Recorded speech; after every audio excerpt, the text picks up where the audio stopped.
सुंदर होता है मन अति सुंदर।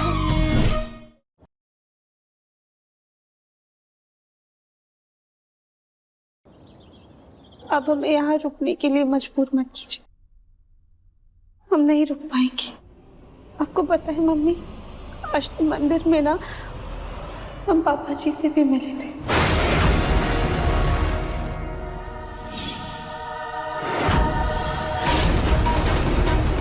उनको इस साल में देख के ना हमारा दिल बैठ गया। पुराने सारे जख्म फिर से ताजा हो गए।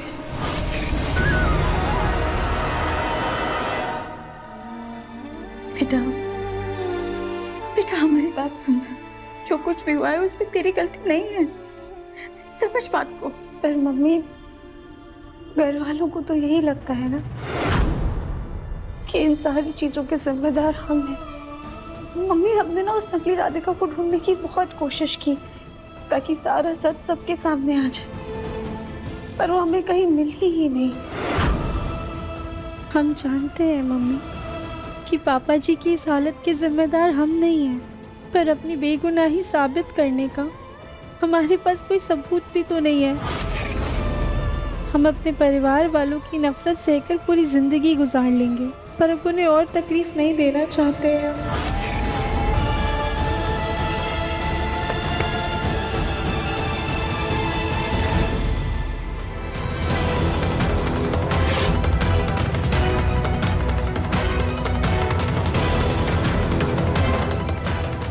पापा, पापा संभाल दे बेटा, पकड़। नहीं नहीं, इंजेक्शन दे देता हूँ, अभी ठीक हो जाएंगे। पापा क्या हो रहा है?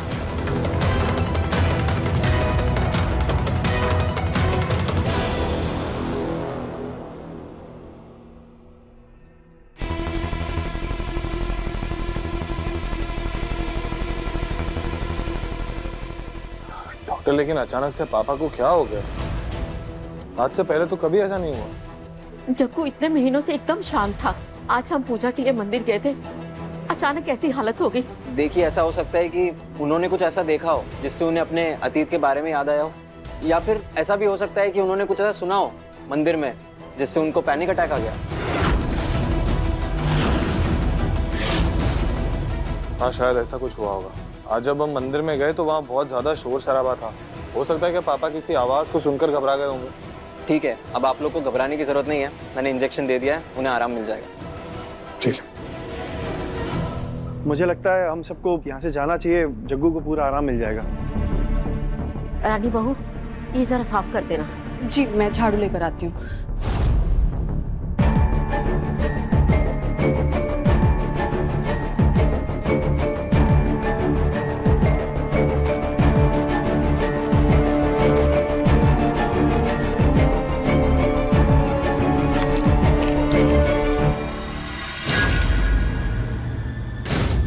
फोटो के पीछे फोटो।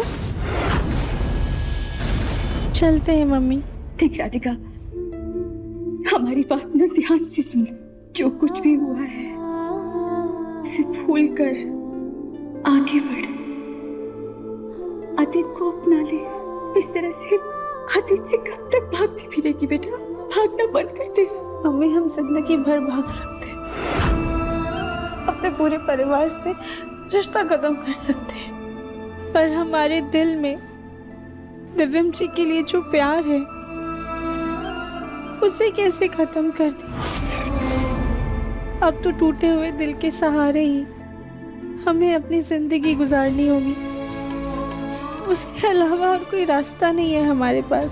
पर मम्मी, आप अब बिल्कुल भी चिंता मत कीजिए, हम आते जाते रहेंगे, बस 2 घंटे की दूरी पर तो है। अब जब बुलाएंगी हम तब आपसे मिलने आ जाएंगे। फिर प्लीज आप हमें यहाँ रुकने के लिए मत कहिएगा। मम्मी, हम रुक नहीं पाएंगे। नहीं रुकेंगे, लेकिन आते रहना। बस बेटा अपना ख्याल रखना, खुश रहने की कोशिश करना। भगवान करे तुम्हें तुम्हारी सच्चाई का सबूत मिल जाए, तब तक भोलेनाथ तुम्हारी रक्षा करे।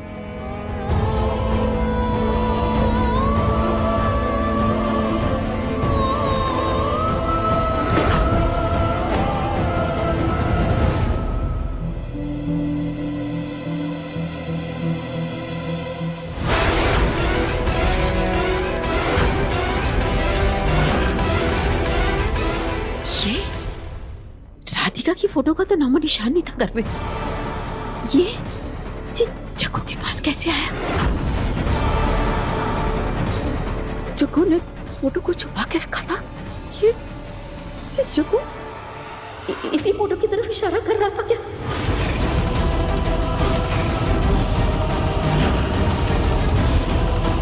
देखिए, ऐसा हो सकता है कि उन्होंने कुछ ऐसा देखा हो जिससे उन्हें अपने अतीत के बारे में याद आया हो। क्या राधिका जग्गू को मिली तो नहीं आज?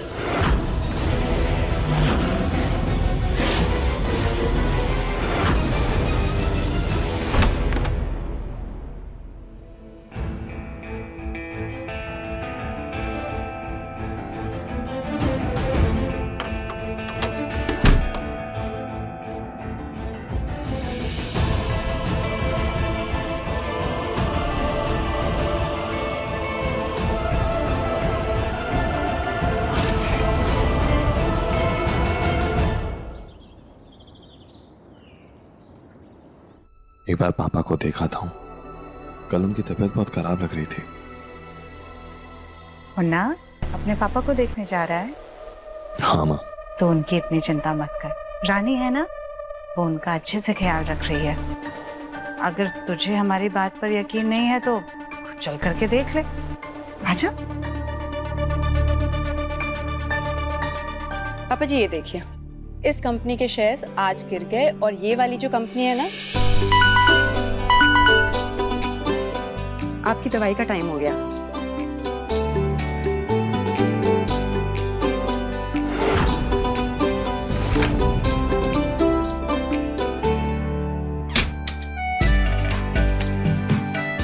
पापा जी आज फ्रेश होने के बाद आप ये कपड़े पहन लीजिएगा। आपको पता है आज मैंने आपके लिए खाने में पतली वाली खिचड़ी बनाई है। आप रोटी खा नहीं पाते ना, इसलिए। और जब तक खाने का टाइम होता है ना, मैं आपके लिए ये संतरे छील देती हूँ, आपके लिए बहुत अच्छा रहेगा। देखा मुन्ना, रानी को कितनी फिक्र है तेरे पापा की। सारा दिन बस इन्हीं की सेवा में लगी रहती है और थकती भी नहीं है। इतनी खूबसूरत है, पढ़ी लिखी है, लेकिन जरा भी घमंड नहीं है इसे, वरना तो आजकल की बहुओं के 100 नखरे होते हैं। हम तो बहुत खुश हैं कि रानी तेरी जिंदगी में आई।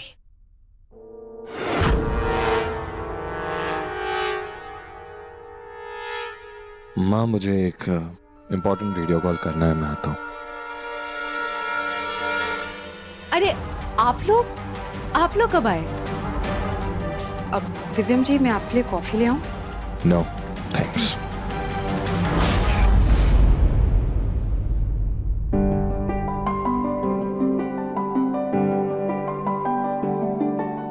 रानी बेटा बिल्कुल भी परेशान मत हो। दिव्यम को ना सबके साथ घुलने मिलने में थोड़ा ज्यादा वक्त लगता है। राधिका तो उसको एक आंख नहीं भाती थी, फिर भी हमारे बच्चे का मोम जैसा दिल पिघल गया उसके लिए। और तुम तो राधिका के आगे भला की खूबसूरत हो, बिल्कुल परी जैसी हो, खानदानी हो। तुम देखना दिव्यम ज्यादा दिन दूर नहीं रह पाएगा तुमसे। जी मम्मी जी, लगता है धोबन आई होगी, मैं पापा जी के कपड़े देकर आती हूँ।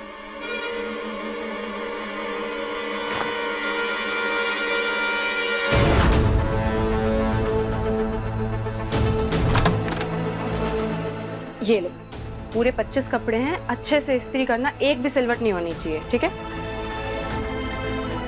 अब खड़ी क्या हो, जाओ। हम धोबन नहीं है। तो कौन हो?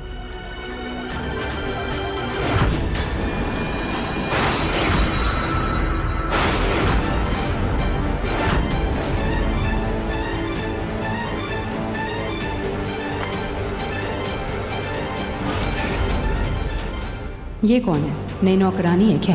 कपड़ों से तो नहीं लग रही।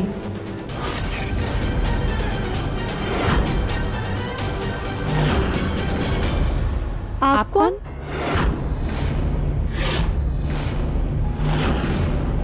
तुम मुझसे पूछ रही हो कि मैं कौन हूँ? पहले तुम बताओ कि तुम कौन हो। शायद आप घर में नहीं आई हैं, पापा जी की देखभाल करने आई होंगी, इसलिए आप हमें जानती नहीं है। आप घर में से किसी और को बुला दीजिए, सब जानते हैं हमें। एक तो बता नहीं रहे हो कि कौन हो, ऊपर से अपना सामान लेके मुंह उठा के चलिए। देखिए हम आपसे कह रहे हैं ना, आप घर में से किसी और को बुला दीजिए, फिर आपको सब पता चल जाएगा। ये मेरा ही घर, मैं किसको बुलाऊं? दादी हर कर्मचारी को अपने घर का सदस्य मानती है, इसलिए शायद ये ऐसा कह रही होगी। जी हम जानते हैं, लेकिन हम आपसे मिलने नहीं आए हैं, हम बाकी घर वालों से मिलना चाहते हैं। तुम्हारे कहने का क्या मतलब है? तुम मुझे बाहर वाला कह रही हो? तुम्हारी इतनी हिम्मत? जाओ, नहीं बुलाऊंगी मैं किसी को। अपना ये सामान उठाओ और निकलो यहाँ से।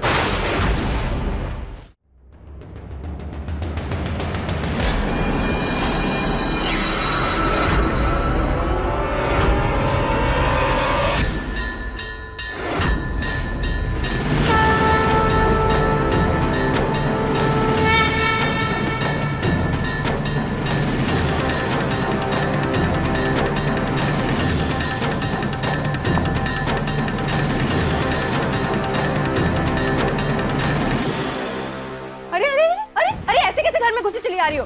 तुम्हारी इतनी हिम्मत? रुको। अरे लेकिन आप हमारी तुम ऐसे नहीं मानोगी। जबरदस्ती घर में घुसने के इल्जाम में पुलिस के हवाले करती हूँ मैं तुम्हें। रुको। Hello police?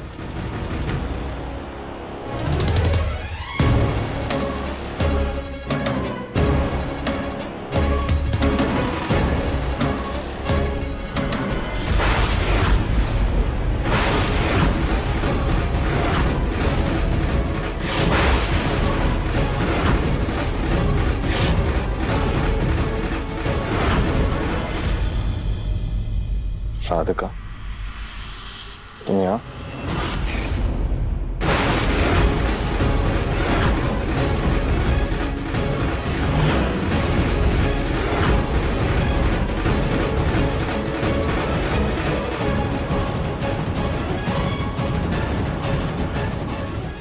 ओह, तो ये राधिका है, दिव्यम जी की पहली पनौती, मतलब पत्नी।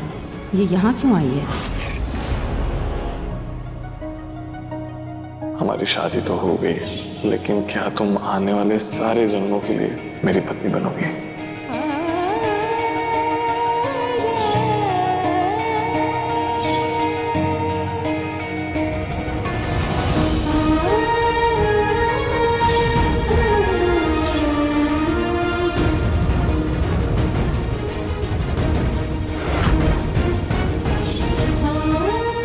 मैं अपना फैसला ले चुका हूं।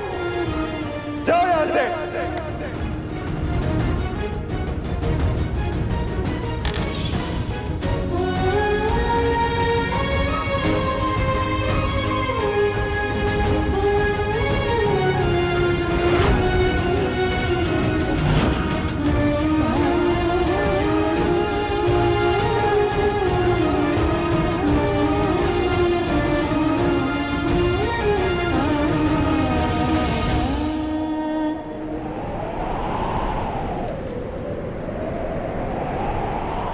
तुम यहाँ क्यों आई हो राधिका? दिव्यम जी, आपने अभी तक हमें माफ नहीं किया। तुमने जो गलती की है ना राधिका, उसके लिए कोई माफी नहीं है। मैं तुम्हें जिंदगी भर माफ नहीं कर पाऊंगा। तुम चली जाओ यहाँ से। 7 महीने बाद हम आपको देख रहे हैं, कम से कम जी भर के देख तो लेने दीजिए। ऐसा लग रहा है जैसे आपको देखे हुए परसों बीत गए हैं हमें।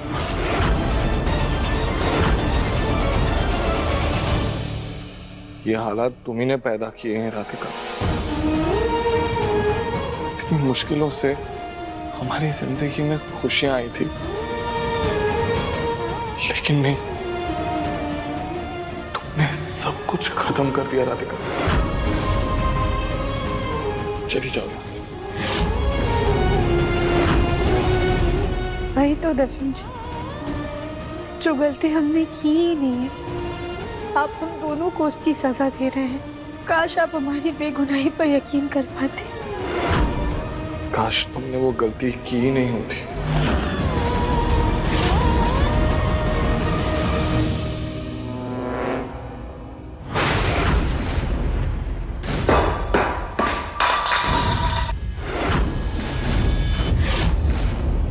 ये यहाँ क्या कर रही है?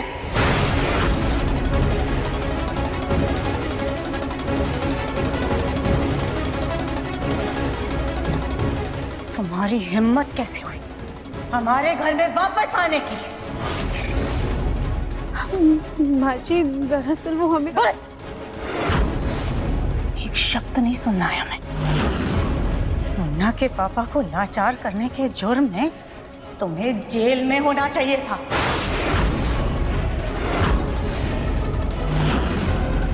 लेकिन मुन्ना ने तुम पर मेहरबानी करके तुम्हें छोड़ दिया, तो उस बात का फायदा उठा करके तुम हमारे घर में वापस चली आई।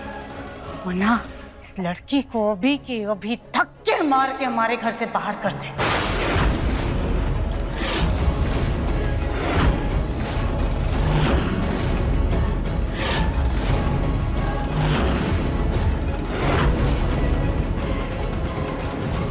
राधिका कहीं नहीं जाएगी।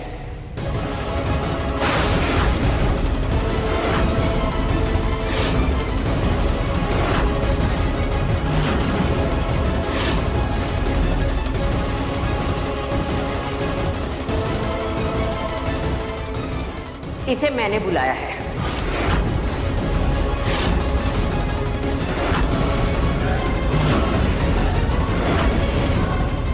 लेकिन क्यों?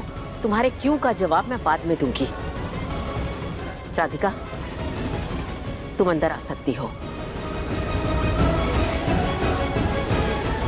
माँ जी,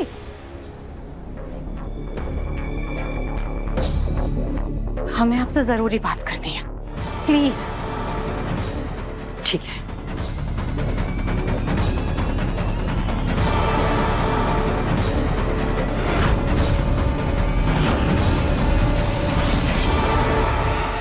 आपने बिना किसी को कुछ बताए, बिना किसी से कुछ पूछे उस राधिका को घर में कैसे बुला लिया? आप कैसे उसे ला सकती हैं वापस? अरे अगर आपका राधिका से मिलने का इतना ही दिल कर रहा था तो आप कहीं बाहर जा करके उसे मिल लेती। उसे हमारे घर में बुलाने की क्या जरूरत थी? तुमसे पहले ये घर मेरा है। किसको यहाँ पे बुलाना है, किसको नहीं बुलाना, इसकी इजाजत मैं तुमसे नहीं लूंगी। माफ कीजिएगा माँ जी, हमारे कहने का ये मतलब बिल्कुल भी नहीं है।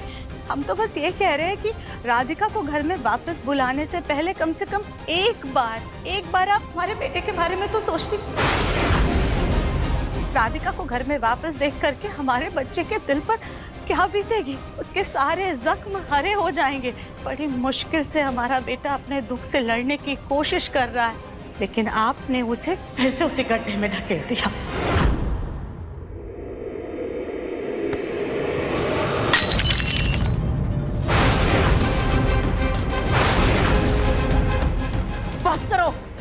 बंद करो ये हमारा बेटा की रट। अरे जब मेरा बेटा सही था तब तो तुम्हारी इतनी जुबान नहीं खुलती थी जितना अब बोल रही हो।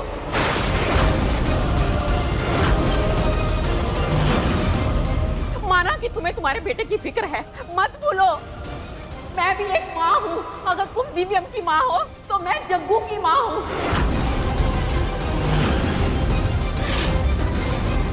तुम अपने बेटे के दुख में मेरे बेटे को भूल सकती हो, लेकिन मैं ऐसा नहीं कर सकती, समझी? हाँ जी, आपके बेटे सिर्फ आपके बेटे ही नहीं बल्कि हमारे पति भी हैं। और आप शायद भूल रही हैं कि आपके बेटे हमारे पति की ये जो हालत है ना आज, ये उसी राधिका की वजह से।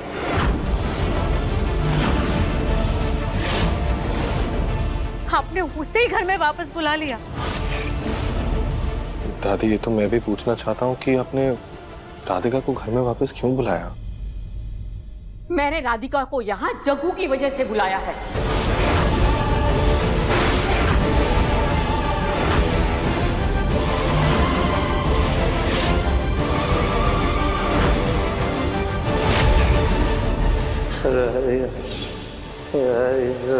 जग्गू क्या बोल रहा है बेटा?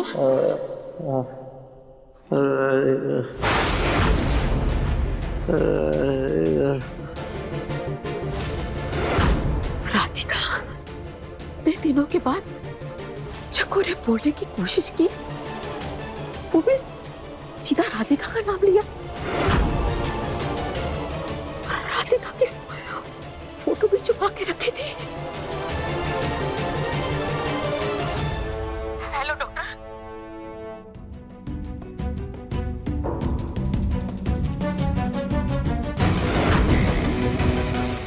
माँ जी, ऐसा है तो आपको राधिका को बुला लेना चाहिए। मुझे लगता है अब जगमोहन जी की बीमारी का इलाज वही है।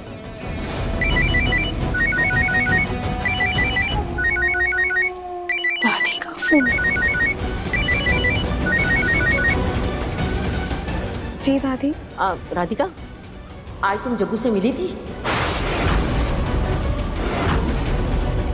हाँ दादी, हम उनसे मिले थे लेकिन तुरंत वापस आ गए थे और अभी शहर छोड़कर भी जा रहे हैं। नहीं, तुम वापस घर पे आओ। पर दादी, हम कैसे? राधिका, जो तुमने गलती की है, अगर उसका पश्चाताप करना है तो घर चली आओ।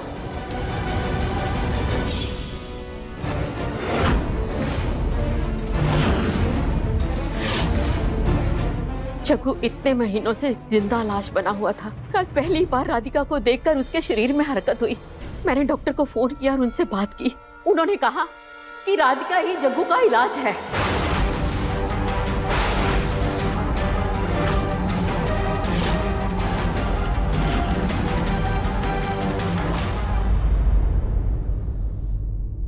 हे भोलेनाथ, आपकी मर्जी से हम इस घर में वापस आए हैं, तो प्लीज आप हमें हिम्मत और आशीर्वाद दीजिए ताकि पापा जी की निष्ठा से सेवा करके हम उनको ठीक कर सकें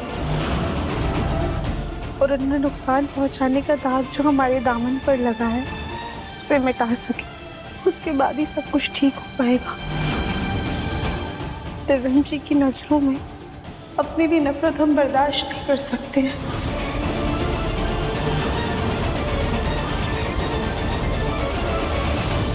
वाह माँ जी, जिस लड़की की वजह से आज उन्ना के पापा की ये हालत है, आपने उसे ही उनके इलाज के लिए बुला लिया। हमें आपका ये फैसला मंजूर नहीं है।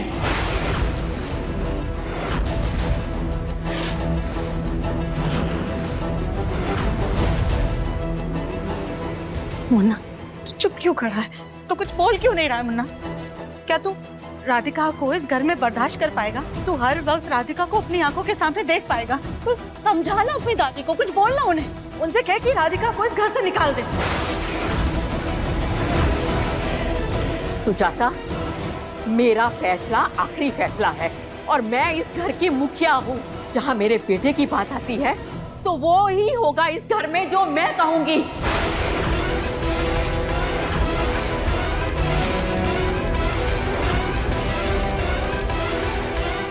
मुन्ना, क्यों शांत खड़ा है बेटा? कुछ बोलना। माँ, इस वक्त पापा का ठीक होना जरूरी है। अगर डॉक्टर को लगता है कि राधिका ही पापा का इलाज है तो मुझे मंजूर है।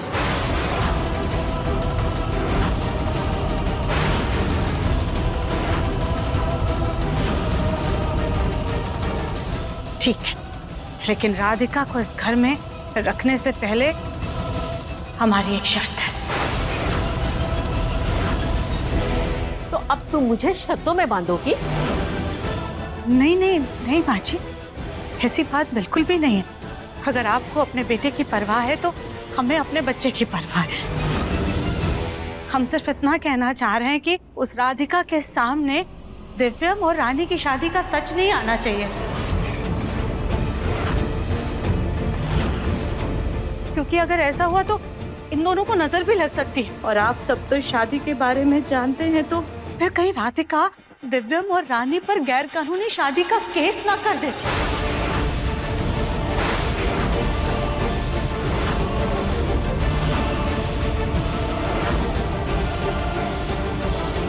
ठीक है सुजाता, मुझे तुम्हारी ये शर्त मंजूर है। कली, जाओ राधिका को गेस्ट रूम में ले जाओ, वो वहीं पे रहेगी। जी दादी सास जी। राधिका, तुम मौत तो गई हो इस घर में, लेकिन बहुत जल्द फिर से हम तुम्हें इस घर से बाहर कर देंगे।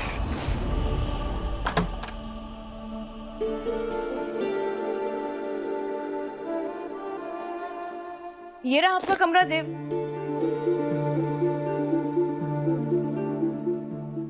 मेरा मतलब है राधिका जी, और अगर आपको किसी भी चीज की जरूरत हो तो आप हमें मत कहिएगा। आपको तो पता ही है कि इस घर में क्या कहाँ है, तो आप खुद ही देख लीजिएगा। भाभी,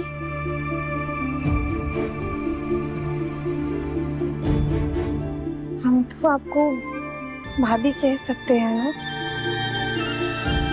भाभी, आपसे एक बात पूछनी थी हमें। पूछिए। आपका बेबी अभी 3-4 महीने का तो हो गया होगा ना?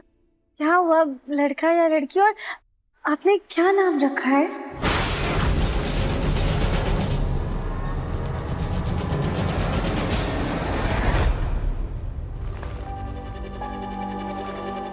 मम्मी जी, आप ये क्या कर रही हैं? आप मुझे घर से निकाल रहे हैं।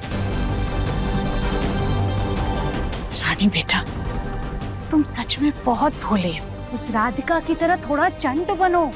तुमने देखा ना राधिका ने कितनी बड़ी गलती की, फिर भी वो हमारे घर में वापस आ गई और किसी ने उससे कुछ कहा भी नहीं। हमें उसका बिल्कुल भी भरोसा नहीं है। कल को हो सकता है वो तुम्हारी और दिव्यम की शादी को गैर कानूनी करार देकर के तुम्हें निकाल दे। इसलिए हम तुम्हें घर से नहीं, सिर्फ इस कमरे से निकाल रहे हैं। तुम्हारी शादी दिव्यम से जरूर हुई है, लेकिन अपने देश में 2 शादियों का कानून नहीं है। कानूनन दिव्यम की पत्नी का दर्जा तुम्हें तभी मिल सकता है जब तक वो राधिका कानूनी तौर से दिव्यम की जिंदगी और हमारे घर से दूर ना हो जाए। इसलिए जब तक राधिका तलाक के पेपर्स पर साइन नहीं कर देती है, तब तक तुम अपनी और दिव्यम की शादी का सच उसको नहीं बताओगे।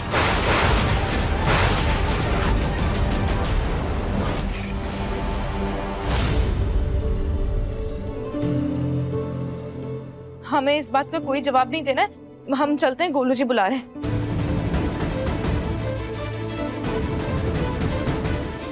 बच्चे का नाम सुनते ही कली भाभी अचानक उदास क्यों हो गई? ऐसा लगा जैसे बेबी के बारे में उनसे पूछना उन्हें बिल्कुल भी अच्छा नहीं लगा। बिना जवाब दिए ही चली गई। हमें तो उनसे पापा जी की फाइल के बारे में भी पूछना था, वो भी नहीं पूछ पाए। खैर, हम जाके दिव्यम जी से ही पूछ लेते हैं।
रुकिए, हम निकालते हैं।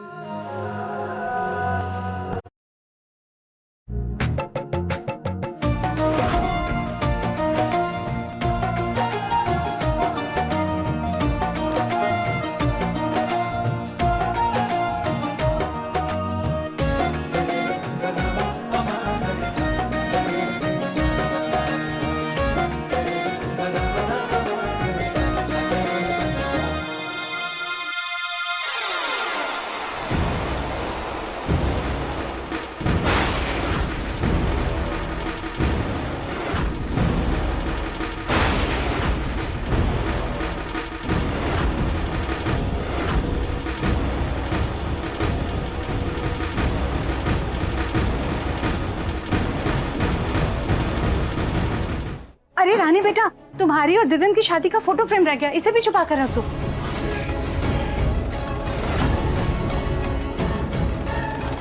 रानी,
रिश्ते में जब दरार पड़ जाए तो उसका टूट जाना ही बेहतर होता है, क्योंकि सुलझने के बाद भी उसमें कुछ गांठें ऐसी पड़ जाती हैं जिससे रिश्ते में कुछ बचता नहीं है।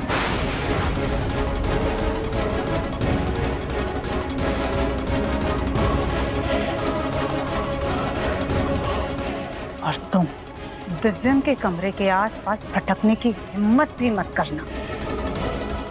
माँ जी, वो हमें पापा जी की दवाइयों के बारे में जानना था और उनकी फाइल भी चाहिए थी। तो वो फाइल तुम्हें दिव्यम के कमरे में नहीं मिलेगी, रानी तुम्हें वो फाइल दे देगी। पापा जी की फाइल उनके कमरे में ही है, चलो मैं आपको दे देती हूँ।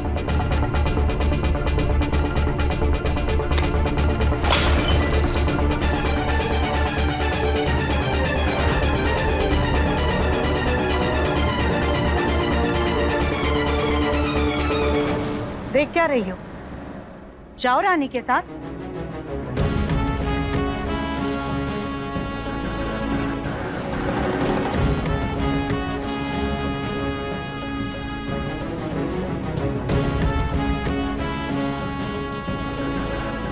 फोटो में भले ही दरार आ गई है, लेकिन हम गोलमुख के वजन का बोझ दिव्यम और रानी के रिश्ते पर नहीं पड़ने देंगे।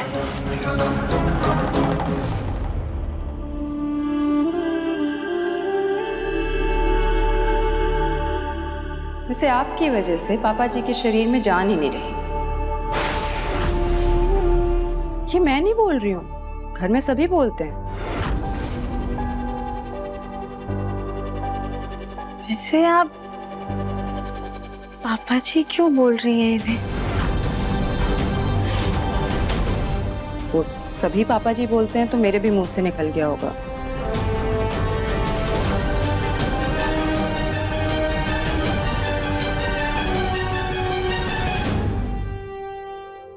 पापा जी,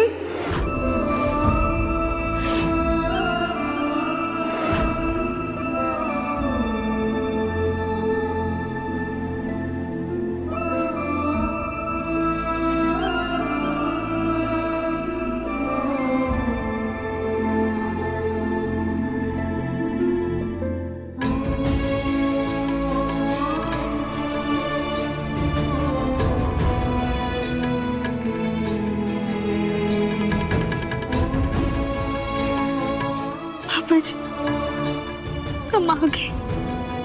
अब हम आपको छोड़कर कहीं नहीं जाएंगे। इतने दिनों से ये बुढ़ऊ बेजान पड़े थे, लेकिन इस मोटी को देखकर देखो कैसे बौखला रहे हैं। ये राधिका क्यों आ गई वापस? अब सब कुछ ठीक हो जाएगा। आप बिल्कुल सही हो जाएंगे।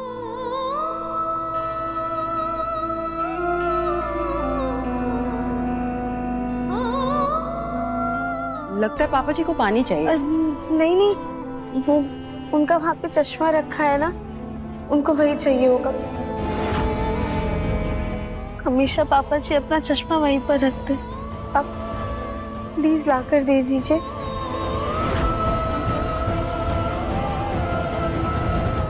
शायद हमें जी भर के देखना चाहते हैं, इसलिए मांग रहे हैं ना।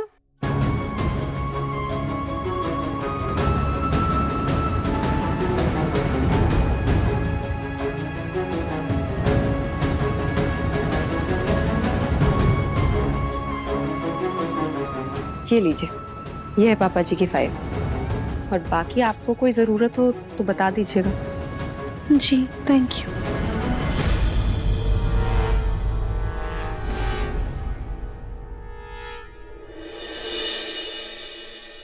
दिव्यम जी, वो मैंने पापा जी को दवाई दे दी है और खाना भी खिला दिया है। आप बिल्कुल टेंशन मत लीजिएगा।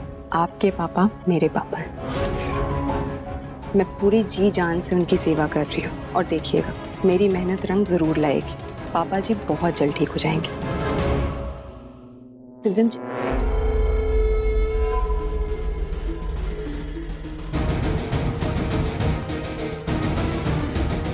सॉरी, मुझे पता है कि राधिका के वापस इस घर में लौट आने से आपको दिक्कत है, पर आपके मन में जो भी चल रहा है आप मुझे बता सकते हैं। अर्धांगिनी हूँ मैं आपकी। मुझे कुछ नहीं बताना।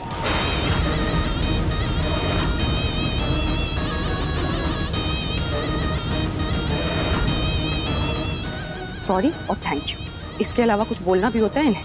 मुंह खोलती नहीं हो कि आदमी तुरंत चला जाता है। ऐसा लगता है किसी रोबोट से शादी कर ली। इस घर में आके तो मेरी जिंदगी बर्बाद हो गई है।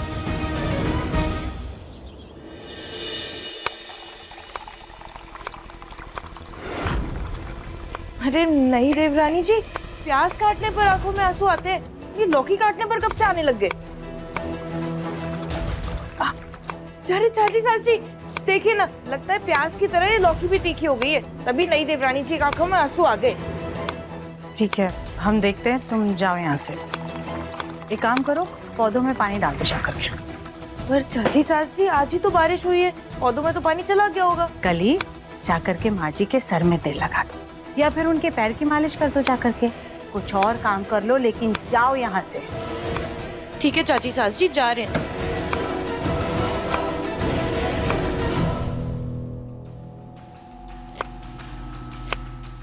रानी बेटा, क्या हुआ? तुम ऐसे रो क्यों रही हो?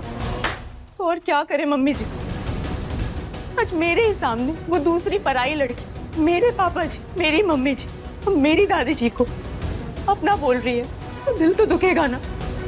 एक तो ये नकली शादी छुपानी है, ऊपर से आज मेरे ही कमरे से मुझे निकाल दिया, मेरी और दिव्यम जी की तस्वीर तक हटा दी, और मेरे ही सामने राधिका जी और दिव्यम जी एक दूसरे के इतने करीब थे। आप ही ने कहा था ना कि जब दिव्यम जी और उसका रिश्ता खत्म होगा तभी उसे हम दोनों की शादी के बारे में बताएंगे। वो रिश्ता ऐसे कैसे खत्म होगा मम्मी जी? उन्होंने तो उस रिश्ते का नाम तक लेना बंद नहीं किया।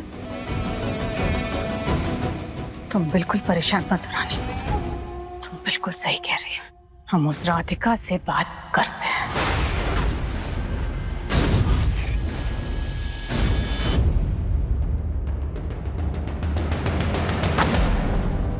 तुमने इन्हें दवाई दे दी ना, अब क्या इनके सर पर बैठी रहोगी? चलो जाओ यहाँ से। अजीब, आराम से बोले। आप जी को बड़ी मुश्किल से नींद आई है, ऐसे शोर करेंगे तो उनकी नींद खुल जाएगी।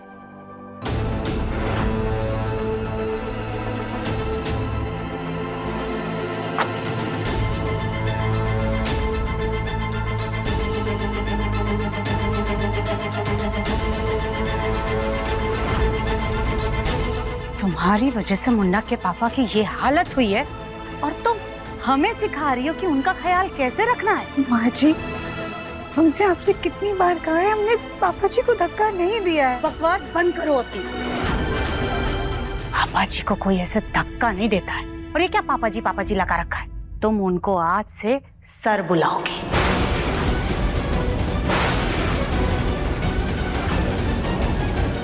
क्या बुलाओगी? सर। हाँ, और हमें मिसेस बंसल, माँ जी को मैडम जी और दिव्यम को भी सर बुलाओगे।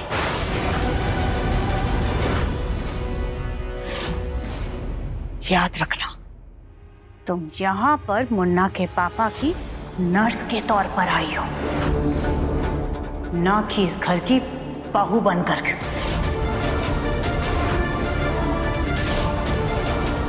माँ जी, आपके कहने पर हम अपनों को आपके बताए हुए नाम से तो पुकार लेंगे, लेकिन नाम बदल देने से रिश्ते नहीं बदल जाते हैं। बकवास बंद करो अपनी।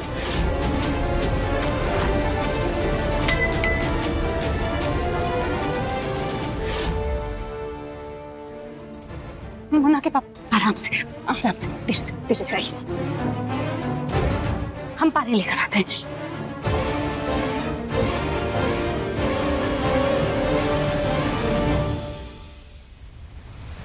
थोड़ा सा धीरे से।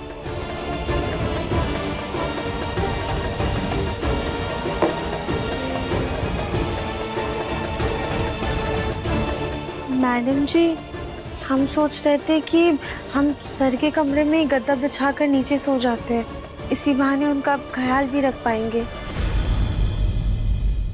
कोई जरूरत नहीं है। जरूरत है सुजाता।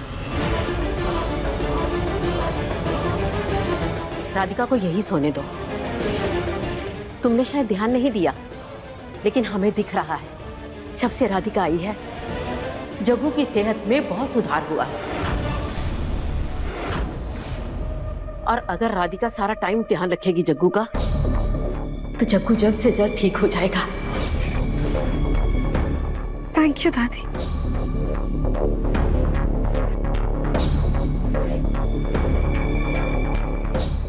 हमारा मतलब मैडम जी, थैंक यू। जो बताया है वो ध्यान रखना, नए रिश्ते भूलना मत।